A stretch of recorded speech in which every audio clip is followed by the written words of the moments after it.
السلام علیکم ورحمۃ اللہ وبرکاتہ۔ Welcome to my YouTube channel learn Quran with Hafiz Muhammad Tahir. Please subscribe this channel and press the bell icon. تجوید کے اصول اور قواعد ہم پڑھ رہے تھے، اس کے اندر مخارج کی بحث کو شروع کیا تھا، جن میں سے ہم نے 14 مخارج ہم پڑھ چکے تھے۔ تو آج انشاءاللہ العزیز جو باقی 3 مخارج ہیں ان کو بھی ہم پڑھیں گے۔ تو شروع کرتے ہیں رب کے بابرکت نام سے۔ اور ویڈیو میں آگے بڑھنے سے پہلے آپ سے ریکویسٹ ہے کہ جو ہمارے اس چینل پہ نہیں ہے اس کو سبسکرائب کر کے بیل آئیکن کو پریس کر دیں اور دوستوں کے ساتھ اس ویڈیو کو شیئر بھی کریں۔ بسم اللہ الرحمن الرحیم۔ رب یسر ولا تعسر وتمم بالخیر رب زدنی علما۔ تو مخارج 14 پڑھ لیے تھے، آج ہے ہمارا مخرج نمبر 15 اور یہ ہے حروف شفویہ۔ مخرج نمبر 15 فا کا ہے اور یہ نیچے کے ہونٹ کا شکم اور ثنایا علیہ کا کنارہ۔ مخرج نمبر 15 فا کا ہے اور یہ نیچے کے ہونٹ کا شکم اور ثنایا علیہ کا کنارہ۔ اسے آپ تصویر میں دیکھ لیں، یہ ہے نیچے کے ہونٹ اس کا شکم، اور یہ آپ دیکھ رہے ہیں سامنے کے دانت، یہ ثنایا علیہ کا کنارہ۔ یہ شکم یعنی نیچے کے ہونٹ کا اندرونی حصہ، تو اس سے فائدہ۔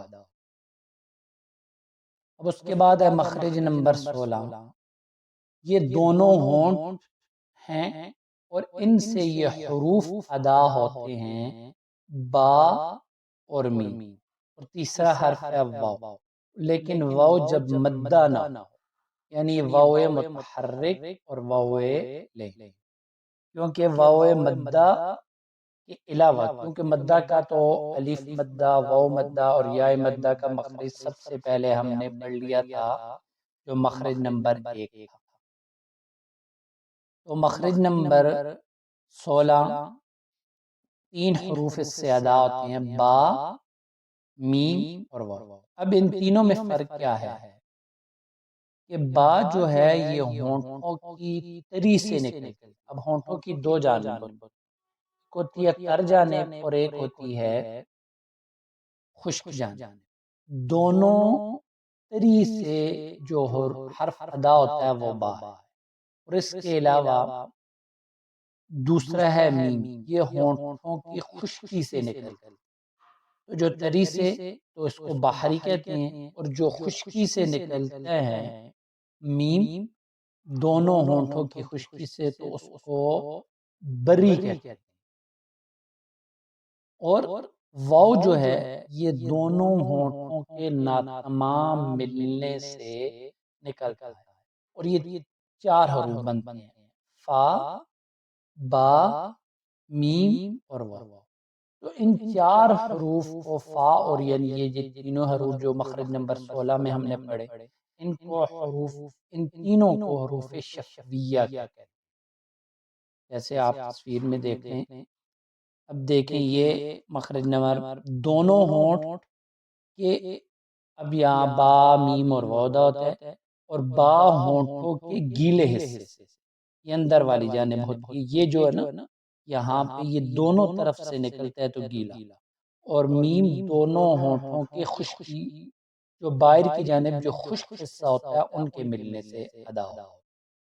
اب آگے یہ دیکھ لیں کہ یہ گول ہوتے ہیں کہ دونوں ہونٹوں کے ناتمام، یعنی بالکل گول نہیں لیکن ناتمام جب گول ہوتے ہیں اس سے ادا ہو۔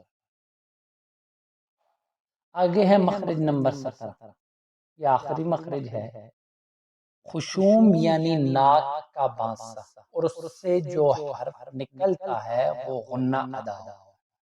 جیسے آپ تصویر میں دیکھ لیں، یہ خشوم، یہ ناک کا باسا۔ اب یہ ان سے جو حرف ادا ہوتے ہیں حروف، یعنی غنہ، غنہ کیا ہے کہ نون اور میم، جب ان پر غنہ ہوتا ہے۔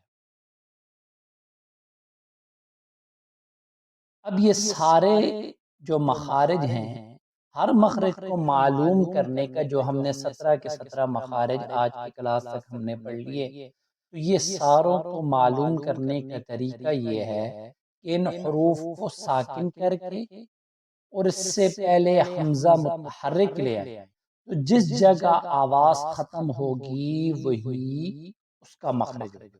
لیکن ہمارا مخرج صحیح ہونا چاہیے، جتنے مخارج ہم نے 17 پڑھ لیے آپ کو بتا دیے، اس کے لیے آپ حمزہ متحرک کو شروع میں لا کے اس حرف کو ساکن کر دے، جیسے اب، اسی طرح ات، اس، تو وہاں پہ آپ دیکھیں کہ آپ کی آواز رک رہی ہے تو ہمارا مخرج ٹھیک۔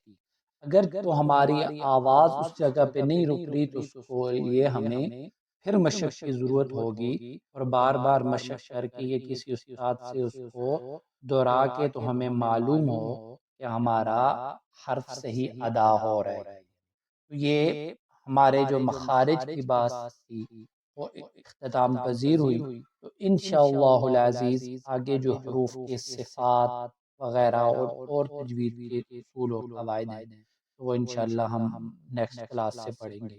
اللہ رب العزت سے دعا ہے کہ اللہ رب العزت ہماری اس کاوش کو قبول اور منظور فرمائے، اور جو ہمارے اس چینل پہ نہیں ہے اس کو سبسکرائب کر کے بیل آئیکن کو پریس کر دیں۔ السلام علیکم ورحمۃ اللہ وبرکاتہ۔